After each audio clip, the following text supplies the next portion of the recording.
उससे पहले देख लेते हैं वो खास खबर जिस खबर के जरिए हम आगे बढ़े।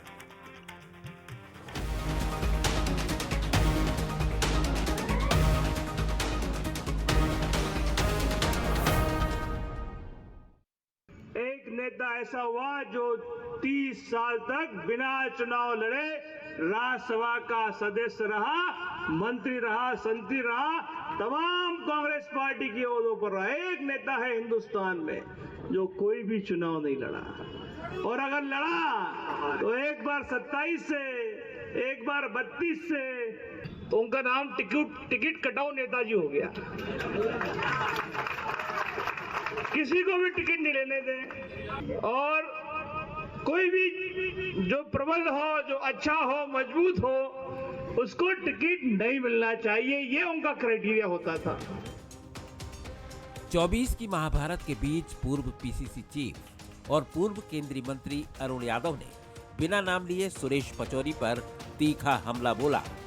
क्या ये कांग्रेस और अरुण यादव का पश्चाताप है जो वो पचौरी को इस तरह से याद कर रहे हैं, या फिर कांग्रेस अपने उन साथियों को जो बीजेपी में चले गए हैं ये याद दिलाना चाहती है कि कांग्रेस उनके लिए बेहतर थी, जिसने अपने लोगों को दिल खोल कर दिया।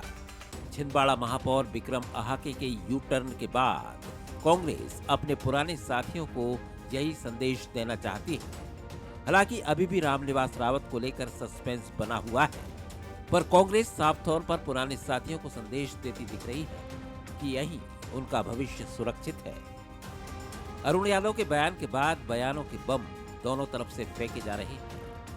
50 साल की उनकी जो कमाई थी उन्होंने 5 मिनट में गंवाई है, और हम तो ये मान के चल रहे हैं भोपाल के जो हमारे कांग्रेस के कार्यकर्ता हैं कि भोपाल आज़ाद हो गया। मुझे समझता हूँ कि कोई भी आज तक एक किसी बड़े नेता का कोई बयान नहीं आया कि हमें कोई पश्चाताप है। पश्चाताप तो उनको होना चाहिए जिन्होंने अपनी 50 साल की कमाई जो है वो 5 मिनट में गंवा दी। अब ये अपनी टीज जरूर निकाल रहे हैं, लेकिन राजनीति में इनकी स्थिति क्या है? ये हराऊ हैं या हरल्ले हैं, इसीलिए इनको टिकट नहीं मिल रहा है, राजनीति में इनको स्थान नहीं मिल रहा। और पचौरी जी के जाने के बाद कांग्रेस पार्टी की क्या स्थिति हुई है और कितने सैकड़ों हजारों कार्यकर्ताओं ने कांग्रेस पार्टी को छोड़ा है, ये जीतू पटवारी जी और कांग्रेस पार्टी को अच्छे से मालूम है। इसलिए अरुण यादव जी पहले अपना आत्ममंथन करें, आत्मचिंतन करें, आत्म अवलोकन करें कि वो कहाँ है और क्यों है। लगता है कमल के पाले में जा चुके सुरेश पचौरी अभी भी कांग्रेस के दिल में शूल की तरह चुभ रहे हैं। तभी तो उनको लेकर कांग्रेसी दिग्गज लगातार बयान दे रहे हैं। अब जब कांग्रेस डैमेज कंट्रोल वाले मोड पर है तो पुराने साथियों को पचौरी के बहाने ये भी बताने की कोशिश हो रही है कि पाला बदलने के बाद क्या मिल रहा है, क्योंकि बीजेपी में अभी तक सुरेश पचौरी को कोई बड़ी भूमिका नहीं मिली है। वो प्रतीक की तरह मंचों पर सज जरूर रहे हैं, लेकिन हकीकत में अभी भी अपने पुनर्वास की प्रतीक्षा कर रहे हैं। पचौरी का पुनर्वास कब होगा ये तो पता नहीं, लेकिन फिलहाल पचौरी पर कांग्रेस का पश्चाताप जरूर चर्चा में है।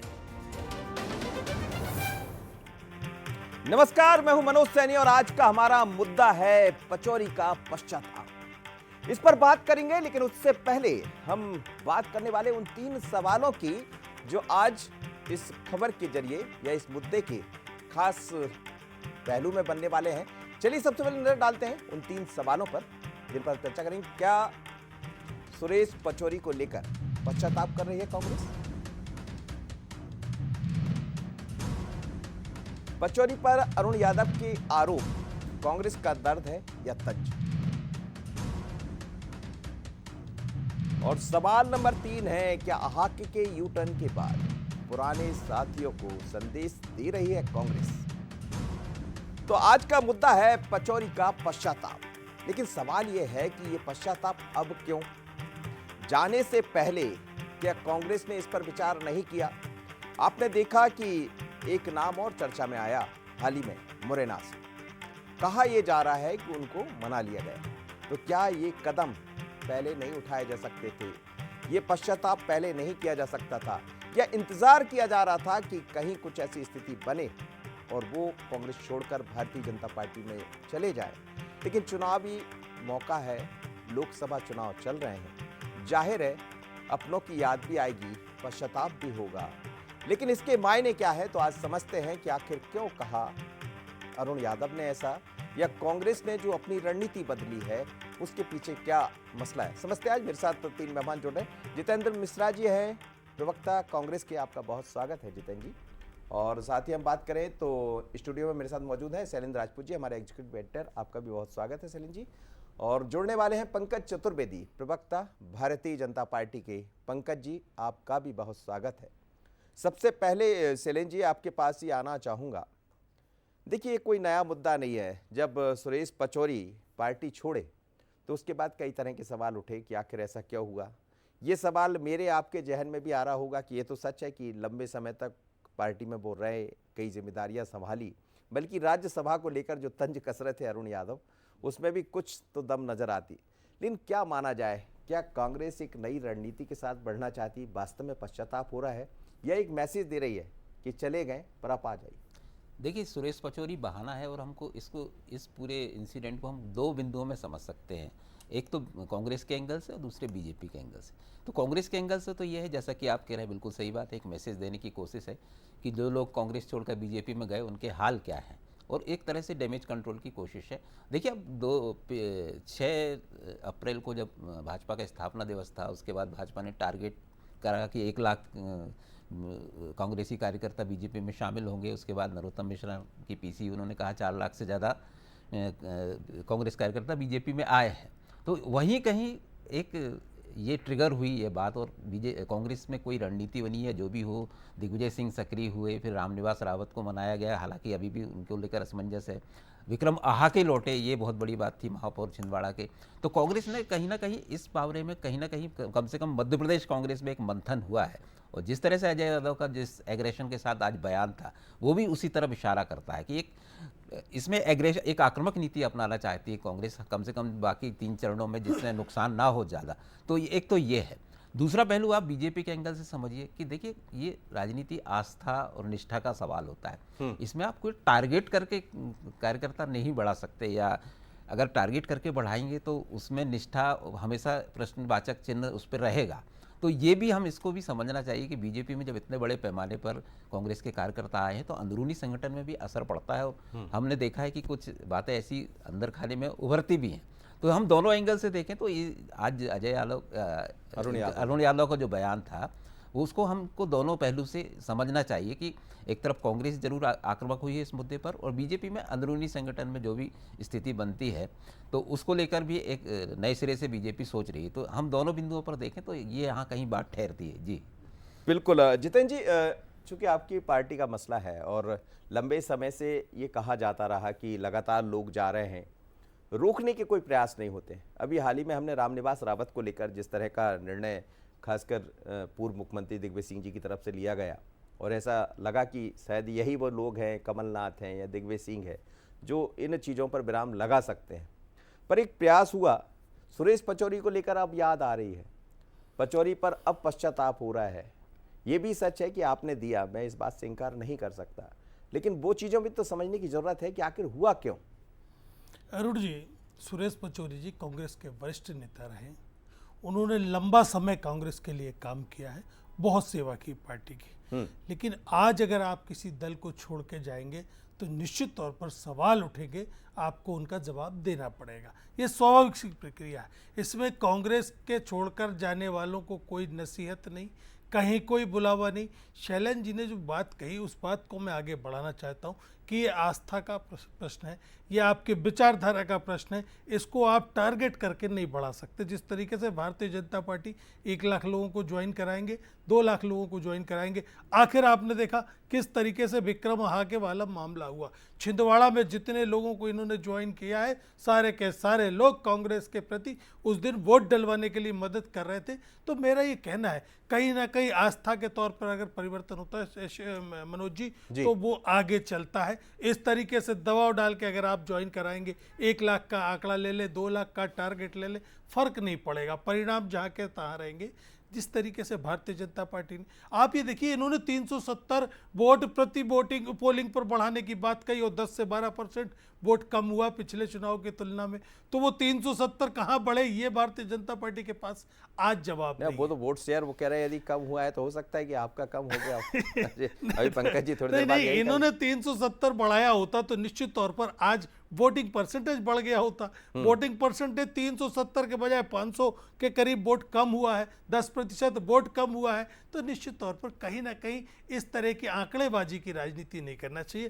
ठोस धरातल पर अगर विचारधारा आपके साथ जा रही है, जितेंद्र जी, लेकिन एक चीज तो है कि देखिए, आप वो 1 लाख का टारगेट कह रहे हैं या कह रहे हैं 4 लाख के लगभग आ गए, तो कार्यकर्ता तो आपका गया। अब ये बात अलग है कि आपका कार्यकर्ता गया और उधर का छिटक गया। नहीं मनोज जी, देखिए ये चीज रिपोर्ट तो आपके सामने आ गई कि उनके कार्यकर्ता ने ये जो अभी प्रथम चरण का मतदान हुआ इसमें उसने कहा कि उन्हें ज्वाइन कराए, उनसे ही काम करा लीजिए। आपने देखा कार्यकर्ता घर से नहीं निकला। लेकिन एक बात और है, कांग्रेस कार्यकर्ता के नाम पर बलगलाने का जो काम, जो भ्रामक आंकड़े पेश करने का काम, आप उस सूची को मनोज जी थोड़ी भी लेके देख लीजिए। कोई राशन की दुकान चला रहा है, कोई छोटा ठेकेदार है, कोई बजरी का काम कर रहा है, कोई मुरम का काम कर रहा है, आपने उसको ज्वाइन करा दिया और कह दिया लो कांग्रेस में भारी टूट हो गई। कांग्रेस के कार्यकर्ता, हमको एक सूची देके आज अगर ये 500 लोगों की सूची भी जारी कर दे मनोज जी, तो मैं इनकी सफलता मानूंगा। पंकज जी, सुरेश पचौरी जैसे लोग आपके साथ आ गए, वो कह रहे कि जबरन आप दिखाते, भारी टूट हो गई, लेकिन टूट है कहाँ? अब वो बात अलग है सुरेश पचौरी जी किस मूड में आपके साथ चले गए। ये भी कहा जा रहा है कि 2-3 विधायक और आपके साथ आ गए, 2-3 लाने की और तैयारियां हैं। लेकिन पश्चाताप तो आपको भी याद दिलाया जा रहा है कि उन्होंने वहां क्या किया, अच्छे लोगों को टिकट मिलने नहीं दिया गया। तो ये चिंता कहीं बीजेपी में तो नहीं आ जाएगी? देखिए मनोज जी, 4 लाख में से एक कोई कार्यकर्ता वापस चला गया तो कांग्रेस पार्टी बहुत खुश है। वोटिंग का परसेंटेज 7.5% कम हुआ है सर, 67.5 और 75 7.5 होता, भैया ने 10% लगा लिया। तो कांग्रेस कल्पनाओं में जी रही है। अच्छा, जो भी वोट परसेंटेज बढ़ाना था बीजेपी की जिम्मेदारी थी, क्योंकि इनके पास तो कार्यकर्ता है नहीं। कम हुआ तो बीजेपी की जिम्मेदारी, क्योंकि इनके पास तो कार्यकर्ता ही नहीं है। इनका कोई सिर्फ पराजित होना इनकी जिम्मेदारी है। तो कल्पना लोक में 4 जून तक मनोज जी पूरी अधिकार है कांग्रेस पार्टी को मस्त हो रहा है एकदम। हम 58% कुल मतों का पिछली बार प्राप्त किए थे मध्य प्रदेश में, अब उसको 65% करेंगे और जन कृपा से विधानसभा में संभव किया। 163 में से 101 सीटों पर 51% मत भाजपा के पक्ष में, 50 सीटों पर 45 से 50% मत भाजपा के पक्ष में इसी विधानसभा में। इसीलिए ये 63, 65, 66 पर रह गए, हम 163 पर पहुंच गए। और जो बड़ी बड़ी बातें करते थे कि अब सरकार, और ये 10 सालों से लगातार देश से ये बात तो अभी पता नहीं लगेगी कि किसका वोट कम हुआ था। ये तो आप भी कह सकते हैं। इनको पता है जी। मैंने इसीलिए कहा कि वोट बढ़ाने की जिम्मेदारी बीजेपी की, घट गया तो बीजेपी। अरे भाई साहब, भारतीय उत्तर पूरा हो जाए जितेंद्र जी। भारतीय जनता पार्टी मनोज जी, हर कार्यकर्ता फूल की पार्टी का मूल कार्यकर्ता और मूल्यवान कार्यकर्ता है। अभी कह रहे कि बजरी वाले, गिट्टी वाले, मूल्य नहीं कोई इनके लिए। हमारे लिए तो हर भारतीय, हर भारत मूल्यवान कार्यकर्ता को हल्का सा तो बुरा लगेगा जब दूसरे मूल्यवान आने लगेंगे, उनकी जगह कोई और लेने लगेगा। सर, मैंने इसीलिए शायद अरुण यादव उसको दिखा रहे, मतलब एक तरह से। जी मनोज जी, फूल की पार्टी में हर कार्यकर्ता मूल कार्यकर्ता है। और पचौरी जी के लिए अरुण यादव जी ने जो कहा, अरुण यादव जी के प्रति पूरे आदर के साथ कि भैया 2007 के पहले कहाँ थे भाई साहब, खरगोन के उपचुनाव के पहले, फिर खरगोन के चुनाव के पहले, फिर 2014 से बराबर पराजित। अब स्थिति है कि सीट लड़ने को नहीं दी कांग्रेस पार्टी ने, न खंडवा के रहे न गुना के रहे। तो अरुण भाई की हम हताशा निराशा, आपका कहना यह है कि वो पश्चाताप अपने खुद के लिए कर रहे हैं?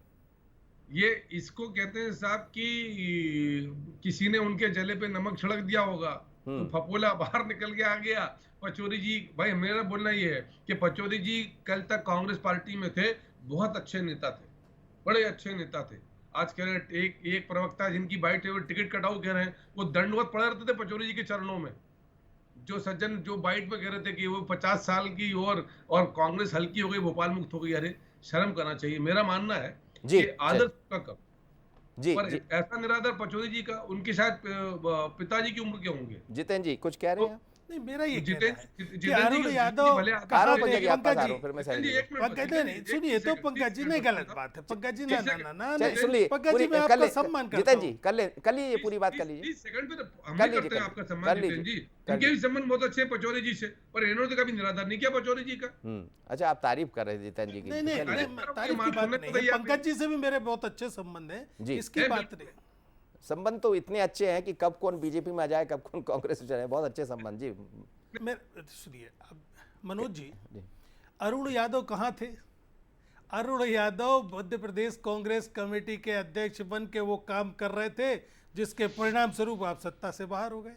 बहुत बड़ा योगदान अरुण यादव जी की अध्यक्ष कार्यकाल का रहा, जिसकी वजह से आपको सरकार से बाहर जाना पड़ा। फसल लूटने वाला निश्चित- फसल अरे हाँ पंकज हाँ, जी, मैं सुन बिल्कुल लीजिए पंकज फसल जी। बोने का काम उन्होंने किया था। तो कुछ लूटने कुछ का कमलनाथ दूसरे जी ने किया, अध्यक्ष अरुण आए, यादव जी उन्होंने ने किया। उसमें खाद पाउडर डालने का काम किया था। निश्चित तौर अरे पर लूटने का दोनों की काम कमलनाथ जी ने मेहनत किया, दोनों अरुण जी की ने काम। मेहनत की वजह से आप सरकार से बाहर हो गए। मेरा ये कहना है, खूब लोगों को आप लेके जाओ, बिल्कुल चिंता नहीं, लेकिन जो भारतीय जनता पार्टी का मूल कार्यकर्ता है, जो सवाल उठा रहा है, एक बार उसकी तरफ भी देख लो। उसने दरी बिछाई है, झंडे लगाए।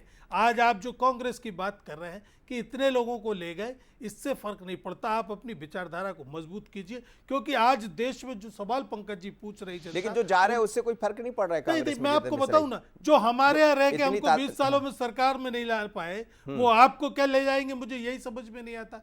वो कार्यकर्ता जिनको आप कहते हैं कि गीला कचरा सूखा कचरा, कोई कहता है बेर जैसे टपक रहे हैं, कोई कहता है अमित शाह जैसा जिम्मेदार व्यक्ति कि 15 सालों में हमने भारतीय जनता पार्टी के कार्यकर्ता को कुछ नहीं दिया, तो इनको 15 दिन में क्या दे देंगे। तो वो इस चीज को स्पष्ट रूप से वो जाने वाले भी समझ रहे, लेकिन है क्या, सरकार में बैठे किसी का ठेका है, किसी की बजरी है, वो सब कांग्रेस के कार्यकर्ता। चलिए पंकज जी आप जवाब आपके दे दीजिए, सामने मैं चले शैलेंद्र जी से जाते हैं। प्रतिक्रिया ले रहा हूं, फिर बहुत अलग मनोज तरह का जी, मसला है जी। अरुण यादव जी ने फसल बोई और उनकी फसल लूट कर ले गए, ये अरुण यादव जी ने स्पष्ट तौर पर कहा। यदि इतने अच्छे नेता है अरुण यादव जी, इनके शब्दों में, तो भाई साहब क्यों उनको प्रदेश कांग्रेस कमेटी के अध्यक्ष पद से हटाया? क्यों उनको विधानसभा का टिकट नहीं दिया? क्यों लोकसभा का टिकट नहीं दिया? क्यों उनको राष्ट्रीय पदाधिकारी बनाया? आज अरुण यादव जी अभी विधानसभा चुनाव में पूरे कैंपेन में गायब थे, खेती कर रहे थे, यही अरुण यादव जी, और कहा कि मुझे कमलनाथ जी ने कोई जिम्मेदारी नहीं दी, तो मैं तो अपनी खेती करने आ गया। पूरे कैंपेन में नजर नहीं आया अरुण यादव जी विधानसभा चुनाव में, जाए या हारे बुरी तरीके से। अभी तो अरे कितना भाई, बढ़िया आदर कैंपेन कर रहे हैं, आप यादव जी देखिए ना, का। उसी पर तो चर्चा कर रहे हैं। मैं वही तो कह रहा हूं सर, हाँ। कि अरुण यादव जी की प्रशंसा है यहाँ बैठ के, और जब अवसर आए तो सेठ कमलनाथ, सेठ नकुलनाथ या कोई और। चलिए जी, शैलेंद्र जी, बात हो रही थी आस्था की थोड़ी देर पहले, कहाँ जा रही है आस्था, महत्वाकांक्षा? देखिए पार्टी से जा रहे हैं, ये बात सच है कि आप जब दूसरी पार्टी में जाएंगे तो उनकी पार्टी के अपने कार्यकर्ता है, अपने सीनियर लीडर है, और शायद इसीलिए अरुण यादव को ये कहना भी पड़ा होगा। आपको लग रहा है कि नई चुनौती भारतीय जनता पार्टी के पास भी होगी आने वाले दिनों? अभी तो लोकसभा चुनाव लड़ रहे हैं, स्वाभाविक है कि सबकी अपनी व्यस्तताएं हैं, लेकिन इसके बाद जो लोग आ जाएंगे उनको एडजस्ट भी करना पड़ेगा, जगह भी देना पड़ेगी, और जगह नहीं मिलेगी, कहीं बैठने की जगह नहीं होगी, कहीं ये नहीं होगा, तो फिर दूसरे तरह के सवाल भी उठेंगे, फिर आस्था पर भी सवाल उठेंगे कि ना तो यहाँ के रहे ना वहाँ के रहे। देखिए ये बड़ा सवाल है, लेकिन देखिए अब बीजेपी का मैनेजमेंट में माहिर मानी जाती है पार्टी, लेकिन अभी नेतृत्व तो मजबूत है बीजेपी का, चाहे केंद्र में हो चाहे राज्य में हो। जब तक नेतृत्व मजबूत होता है तो इस तरह की परेशानियां नहीं आती नए पुराने में एडजस्ट, क्योंकि एक ऊपर से आदेश आया या जो भी है, अनुशासित पार्टी मानी जाती है, उसको सभी कार्यकर्ता उसको फॉलो करते हैं। लेकिन जरा सा भी अगर आने वाले दिनों में जरा सा भी नेतृत्व कमजोर पड़ा या केंद्र में या राज्य में, तो ये फिर बड़ी मुसीबत बनेगी संगठन के स्तर पर। नए पुराने इधर से उधर से, मतलब ये काफ़ी खींचतान मचने वाली बात होगी। लेकिन देखिए अब बीजेपी ने जब कांग्रेस मुक्त भारत का नारा दिया था, तो ये एक मनोवैज्ञानिक लड़ाई शुरू की थी, और वो लड़ाई यहाँ पर आके टिकी है कि एक लंबा प्रोसेस रहा है इसका। और ये जो मैसेज जाता है पब्लिक में कि पार्टी के स्तर पर, और कांग्रेस को भी ये सोचना होगा कि आखिर इतनी बड़ी संख्या में कार्यकर्ता क्यों बीजेपी में गए उसके, क्योंकि कहीं ना कहीं नेतृत्व की कमी है या संगठनात्मक रूप से कमजोरी है। तो ये काफ़ी सारी पहलू हैं इसमें मनोज जी, लेकिन निश्चित रूप से भविष्य के लिहाज से हम देखें तो बीजेपी के लिए चुनौती तो बनेगा ही, क्योंकि अंदर एडजस्ट करना, विचारधारा, जब तक एक विचारधारा के लोग होते हैं तब तक काफ़ी चीज़ें एडजस्टमेंट हो जाता है और बाकी चीज़ें धरातल पर चली जाती हैं। लेकिन जब विचारधारा हाशिए पे चली जाए और बाकी इंटरेस्ट सामने आए, क्योंकि हो सकता है कि जब आदमी पाला बदलता है तो उसके इंटरेस्ट भी कुछ होते हैं, तो अगर वो इंटरेस्ट हावी होंगे तो संगठन को तो दिक्कत होगी। और जब तक ये संगठन मजबूत है या नेतृत्व मजबूत है तब तक ये कोई परेशानी नहीं दिखेगी। लेकिन हाँ, भविष्य में चुनौती है बीजेपी के लिए। जितेंद्र जी, अचानक सब चीज़ें याद आने लगती है। जैसे ही आपकी पार्टी से जाते तो फिर आस्था की बात भी होने लगती है। वो चीज़ें भी याद दिलाई जाती रही है कि आप टिकट नहीं दे पाते थे, एक टिकट देते थे तो आप फिर सवाल खड़े करने लगते थे। सवाल ये है कि जब पार्टी के भीतर ये सब चल रहा था तो पहले क्यों सामने नहीं आते हैं, ये भी एक सवाल बनता है। और फिर इसको लेकर यहाँ भी आस्था टिकती है कि पहले जब आपके साथ थे तो आपकी आस्थाएं अलग थी, अब आपके पास से दूर चले गए तो आस्थाएं बदल गई। देखिए, बहुत सीनियर लीडर है सुरेश पचौरी, इसमें तो कोई दो मत नहीं है, वो सभी के साथ काम किए। निश्चित तौर पर मनोज जी, ये सवाल उठना स्वाभाविक है। शैलेंद्र जी ने भी कहा कि अगर विचारधारा बदलती है तो किसी को कोई दिक्कत नहीं, लेकिन जो आदमी विचारधारा से हटके ज्वाइन कराने का प्रयास करता है तब सवाल उठते हैं। ये अटल जी की भारतीय जनता पार्टी है, ये श्यामा प्रसाद मुखर्जी की बात करते थे, जो सत्ता, इस तरह की सत्ता को चिमटे से भी छूना पसंद नहीं करती थी। आज विचारधारा कहाँ ले जाके खड़ी कर दिया आपने? विचारधारा को 3 ताले में बंद कर दिया। आज सत्ता प्राप्ति आपका सबसे बड़ा उद्देश्य बन गया। एन कैन प्रकारेण जैसे भी हो आप, ये भारतीय जनता पार्टी, मुझे शर्म आती है बताने में, एक राष्ट्र एक ध्वज की बात करने वाले लोग 2 झंडे के नीचे सरकार बना रहे थे, जब एक देश एक विधान एक संविधान और एक निशान का नारा धूल खा रहा था। ये अपने महापुरुषों का अपमान करते हैं सत्ता प्राप्ति के लिए, ये बहुत बड़ा आरोप है भारतीय जनता पार्टी की। आप विचारधारा की बात करते, कांग्रेस का हो किसी भी दल का हो, सिर्फ सत्ता प्राप्ति के लिए आप उनको जोड़ने का प्रयास करते, विचारधारा को परखने की प्रयास नहीं किया गया कभी भी। और जो मनोज जी आपका बुनियादी सवाल था, निश्चित तौर पर अगर विचारधारा लंबी है, उसके साथ आपने किया है काम, तो एकदम से विचारधारा बदलना कैसे हो सकता है, ये भी एक सवाल बनता है। यही सवाल तो मैं आपसे आंसर चाहता हूं, ये कैसे हो सकता है? जो व्यक्ति इतने पदों पर रहा हो, जिसने इतनी जिम्मेदारियां संभाली हो, उसके बाद कुछ तो ऐसा हुआ होगा जब वो गए होंगे आपके पास। निश्चित तौर पर मनोज जी, उन्होंने बहुत कुछ स्पष्ट भी किया है और सवाल अभी भी खड़े हैं, उनको भी वो स्पष्ट करेंगे। इतनी लंबी विचारधारा की लड़ाई लड़ने के बाद अगर निर्णय लिया है तो निश्चित तौर पर मनोज जी कुछ ना कुछ कारण बड़ा होगा। चलिए, अब तो पंकज जी, जितेंद्र जी भी मान रहे हैं कारण तो बड़ा होगा। अब वो कारण के बाद पश्चाताप भी कर रही है कांग्रेस, लेकिन पश्चाताप से एक मैसेज बढ़ा जा रहा है, जो हाल ही में हमने देखा कि एक नेता आपके साथ आने वाले थे, कहा जा रहा है कि वहाँ मरहम पट्टी लग गई है, अब आपका कुछ काम बनेगा नहीं। कहा तो ये भी जा रहा था कि 24 को भी कुछ आएंगे, 25 को भी आएंगे, और आपको भी सोचना तो पड़ेगा छिंदवाड़ा की घटना के बाद। मनोज जी, हम 5 साल पहले 11 करोड़ थे भाजपा कार्यकर्ता परिवार, और आज 18 करोड़ है, और कल 25 करोड़ भी होंगे। अब कांग्रेस के कितने लोग आएंगे तो 25 भी हो जाएंगे उसमें। मनोज जी, वो एक मिनट, एक हाँ, मेरा बोल छोटा दीजिए, सवाल, चूंकि पंकज जी बोल रहे हैं, जी। ये ले लीजिए, ये मिस्ड कॉल वाले 11 करोड़ थे, 18 करोड़ मिस्ड कॉल के माध्यम से इसको और स्पष्ट कर दें। चलिए जी। 11 करोड़ 5 साल पहले था, 18 करोड़ है, 5 साल बाद 25 करोड़ होंगे। और भारतीय जनता पार्टी की विचारधारा और परिवार में इतनी सबलता और सशक्तता है कि हम 25 करोड़ नहीं 100 करोड़ भी आ जाए तो सब हमारे लिए परिवार के समान है।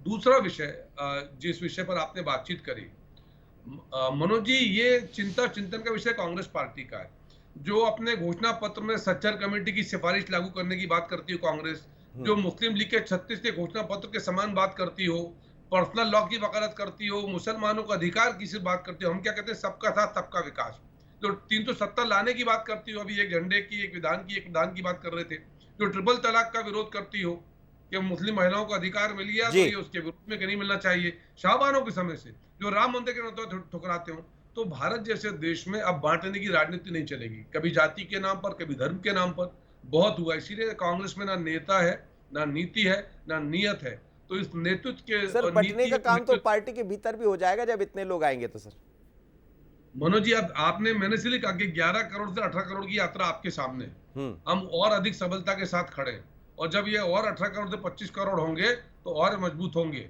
एक एक कार्यकर्ता आता तो प्राण से एक ही भाव से जुटता है, नाम कमल, पहचान कमल, निशान कमल। ये तेरा मेरा गुटबाजी, कबीलेबाजी, दिग्विजय सिंह, मैं तो पूछता हूँ कि कमलनाथ जी 19 तारीख से फ्री है छिंदवाड़ा में, मनोज जी 30 तारीख हो गई, एक सभा नरसिंहपुर की अलावा की झांकने को दिखे? हरदा गए थे, अरे अब तो बैतूल गए थे, बैतूल हाल ही में बैतूल तो कितनी कर ली सर? 2 कर ली होंगी, एक की बजाय 3 कर ली होंगी। चलिए, अच्छी बात, आप छिंदवाड़ा की सभाएं भी गिर रहे। शैलेंद्र जी, बहुत अंतिम छोटी सी प्रतिक्रिया, चुनौती दोनों तरफ देखते कि आने वाले दिनों में? बिल्कुल, देखिए मनोज जी, ये दौर जो है आइडियोलॉजी क्राइसिस का है सियासत में, खासतौर से कांग्रेस के लिए। और कांग्रेस में जो स्थिति बनी है इसलिए क्योंकि एक विचारधारा से कहीं ना कहीं कांग्रेस भटकी।